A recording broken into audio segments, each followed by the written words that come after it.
જય શ્રી કૃષ્ણ મિત્રો, સ્વાગત છે તમારું ગુજ્જુ જ્ઞાન બાય છાયા ચેનલમાં। આજે આપણે અષાઢી બીજનું મહત્ત્વ શું છે, કેમ મનાવાય છે, આ દિવસ વિશેની વિશેષ માહિતી મેળવીશું। તો ચાલો આપણે વિડીયોની શરૂઆત કરીએ। એ પહેલાં જો તમે અમારી ચેનલ પર નવા હો તો પ્લીઝ ચેનલને સબસ્ક્રાઈબ કરો અને બેલ આઇકન પણ પ્રેસ કરો, જે જ્યારે પણ કોઈ નવો વિડીયો આવે તો એની નોટિફિકેશન તમને મળે અને તમે એ વિડીયો સૌપ્રથમ જોઈ શકો। હિન્દુ ધર્મમાં તહેવારોનું સવિશેષ સ્થાન છે અને આપણી સંસ્કૃતિ આ તહેવારોને કારણે વધુ જીવંત થઈ ઉઠે છે। આષાઢ મહિનાની શરૂઆત પણ તહેવારથી થાય છે અને અંત પણ તહેવારથી આવે છે। જેમ અષાઢી બીજને રથયાત્રાના પર્વ તરીકે ઉજવવામાં આવે છે, તે જ રીતે અષાઢી અમાસને દિવાસા તરીકે ઉજવવામાં આવે છે।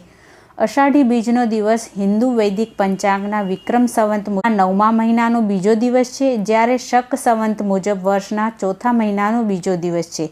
ચાતુર્માસનો આરંભ પણ આ મહિનાથી જ થાય છે। અષાઢ મહિનામાં ગૌરી વ્રત, અલુણા અને જયા પાર્વતી જેવા વ્રતો આવે છે। ભારતના કચ્છ જિલ્લાના કચ્છી લોકોના નૂતન વર્ષનો આરંભ અષાઢી બીજથી થાય છે। આ અષાઢી બીજનો દિવસ ધનતેરસ, દિવાળી કે વિજયાદશમી જેટલો જ મહત્વ ધરાવે છે।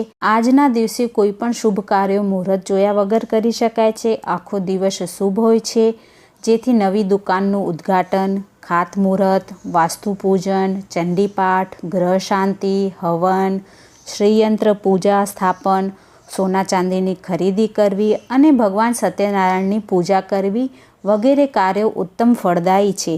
આજે શ્રદ્ધાપૂર્વક ભગવાન શ્રી કૃષ્ણની પૂજા કરવી, સવારે વહેલા ઉઠીને સ્નાન કરી સૂર્યને અર્ઘ્ય આપવું, તુલસી પૂજન કરવું, નિત્ય પૂજન કરવું અને બાજોટ પર સફેદ કપડું પાથરવું, ઉપર ભગવાન શ્રી કૃષ્ણની મૂર્તિ કે છબી રાખવી, ભગવાનને કંકુનો ચાંદલો કરવો, ચોખા ચડાવવા, અબીલ ગુલાલ ફૂલોથી ભગવાનનું પૂજન કરવું, ઘીનો દીવો કરવો, ધૂપ અગરબત્તી કરવી, નૈવેદ્ય ધરાવવું। નૈવેદ્યમાં ખાસ કરીને આ દિવસે ફણગાવેલા મગ, કાકડી, કેરી અને જાંબુ પણ આ દિવસે ખાસ નૈવેદ્યમાં ધરાવાય છે। ભગવાન શ્રી કૃષ્ણની આરતી કરવી, ભગવાનને સુખ શાંતિ માટે પ્રાર્થના કરવી।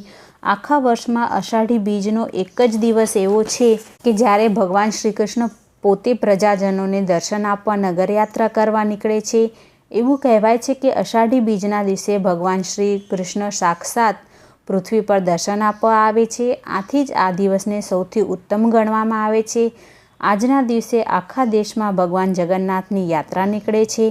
કહેવાય છે કે ભગવાન શ્રી કૃષ્ણ બહેન સુભદ્રા અને ભાઈ બલરામ સાથે યાત્રા કરવા નીકળે છે, માટે આ દિવસને ખૂબ જ મોટો અને પવિત્ર માનવામાં આવે છે। ચાલો મિત્રો, હવે આપણે જાણીએ કે અષાઢી બીજને કચ્છી નવા વર્ષ તરીકે કેમ ઉજવવામાં આવે છે। તો ખેંગારજી પહેલાંએ ગુજરાત રાજ્યના કચ્છ જિલ્લાની સ્થાપના સંવત 1605માં માગસર સુદ પાંચમના કરી હતી। લાખો ફુલાણી જે વિચારવંત રાજવી હતો, અસંખ્ય નવા વિચારો તેના મનમાં જાગતા હતા। જ્યાં સુધી મનને શાંતિ ન થાય ત્યાં સુધી વિચારો કર્યા કરતા એક સમયે આ પૃથ્વીનો છેડો ક્યાં હશે એવો વિચાર મનમાં આવ્યો અને પૃથ્વીના છેડા માટે પોતાના જાત પ્રયત્નો થવા જોઈએ એવું વિચારી થોડાક સાહસિક બહાદુર યુવાનો પોતાની સાથે લઈને તે શોધમાં નીકળ્યા હતા। લાખાજીના આ પ્રયાસને લોકો સુરજનના નામથી ઓળખે છે। અંતે તે વિજય પ્રાપ્ત ન થયો અને પાછા ફર્યા। તે સમયે આષાઢ માસ શરૂ થયેલો હતો અને ધોધમાર વરસાદની વનરાજી ઠેર ઠેર ખીલી ઉઠેલી। પરિણામે તેનો આત્મા બહુ પ્રસન્ન થયો અને કચ્છનું નવું વર્ષ અષાઢી બીજથી શરૂ કરવા સમગ્ર કચ્છમાં ફરમાન મોકલ્યું। આથી છેલ્લા 800 વર્ષથી અષાઢી બીજ ધામધૂમથી કચ્છમાં ઉજવાય છે। કચ્છ કે જે એક રણ પ્રદેશ છે, તો ત્યાં વરસાદ બહુ જ ઓછો આવે છે, માટે અષાઢી બીજના દિવસે જો વરસાદ આવે તો એ ચોમાસું જે છે બહુ સારું જાય છે, માટે અષાઢી બીજને કચ્છી નવા વર્ષ તરીકે ઉજવવામાં આવે છે।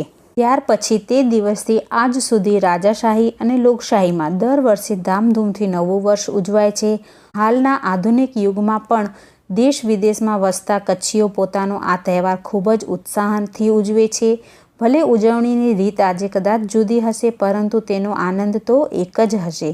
કચ્છીઓ તથા સમગ્ર જાડેજા પરિવારને નવા વર્ષની ખૂબ ખૂબ વધામણી। મિત્રો, તમને આજનો મારો આ વિડીયો કેવો લાગ્યો એ મને જરૂરથી કમેન્ટ કરીને જણાવજો।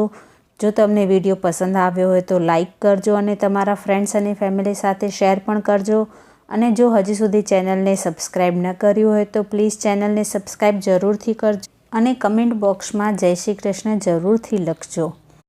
આ ચેનલમાં તમને ગુજરાતી રસોઈ, જ્યોતિષ, કુંડળી, પૂજાપાઠ, કર્મકાંડ, વાસ્તુ, ન્યુમરોલોજી વગેરે વિશેની માહિતી આપવામાં આવશે. તો ફરી મળીએ નવા એક વિડીયો સાથે. ત્યાં સુધી બધાને જય શ્રી કૃષ્ણ.